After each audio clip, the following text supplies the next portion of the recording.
नागरी सुरक्षेच्या संदर्भात आज एक बैठक आपण घेतली होती,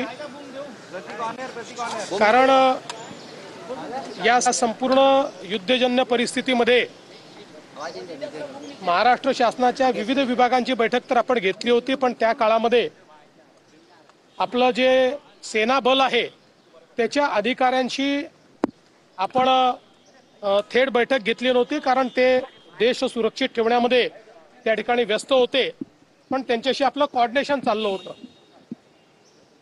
आता आजची जी बैठक आपण घेतली ती या दिवसांमध्ये जो काही आपल्याला एक्सपिरियन्स आला त्यातनं आपल्याला अधिक काय करण्याची आवश्यकता आहे, भविष्यातला आपला रोड मॅप कसा असला पाहिजे आणि आताही आपण कशा प्रकारे अलर्ट राहिलं पाहिजे या दृष्टीनं ज्या काही आमच्या फोर्सेसच्या आपल्याकडनं अपेक्षा आहेत त्याही आम्ही समजून घेतल्या, जे कन्सर्न्स आहेत तेही त्या ठिकाणी मांडले आणि विशेषतः आपल्याला कल्पना आहे की ज्या प्रकारे आपल्या सेनेनं पाकिस्तानला त्याची जागा दाखवली आणि ज्या प्रकारे आपल्या सेनेनं आतमध्ये शिरून दहशतवाद्यांचे अड्डे नेस्तनाबूत केले, त्यांचे वेगवेगळे विमानांचे जे काही हवाई अड्डे होते, सैनिकी बेसेस होत्या, त्या ज्या प्रकारे नेस्तनाबूत केल्या, त्यामुळे पाकिस्तानला हे माहिती आहे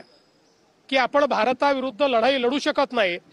अशा परिस्थितीमध्ये ऐतिहासिक दृष्ट्या आपण हे बघितलेलं आहे की अशा परिस्थितीत ते प्रॉक्सी वॉर सुरू करतात आणि वेगवेगळ्या प्रकारच्या घटना त्या ठिकाणी घडवण्याचा प्रयत्न करतात.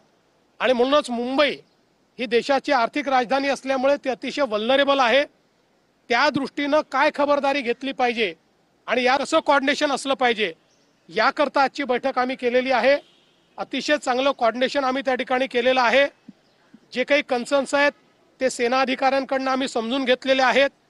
कुठे आपल्याला अधिक लक्ष देण्याची आवश्यकता आहे ते देखील आम्ही समजून घेतलेलं आहे आणि त्याप्रमाणे कोऑर्डिनेशन आम्ही पुढच्या काळामध्ये काम करणार आहोत.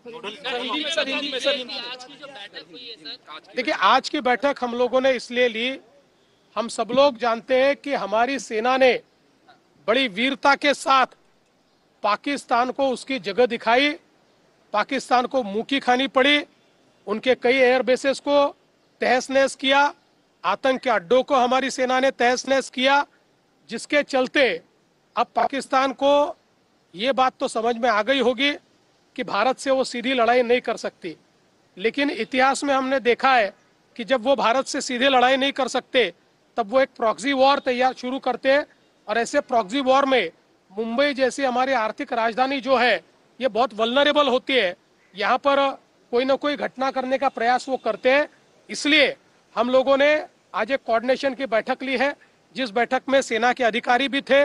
उनके साथ मिलकर हम लोगों ने ये समझ लेने का प्रयास किया कि इन दिनों में अगर कोई लैप्सेस रहे होंगे तो क्या रहे हैं, हमको और क्या करने की आवश्यकता है, मुंबई और महाराष्ट्र को महफूज रखने के लिए किस प्रकार के कोऑर्डिनेशन की आवश्यकता है, किस प्रकार से हम लोग उसको स्ट्रेटेजाइज करें, कौन से एसेट्स का हम इस्तेमाल करें, ऐसी सारी चीज़ों पर और लगातार हम लोग इंटेलिजेंस शेयरिंग करते रहे.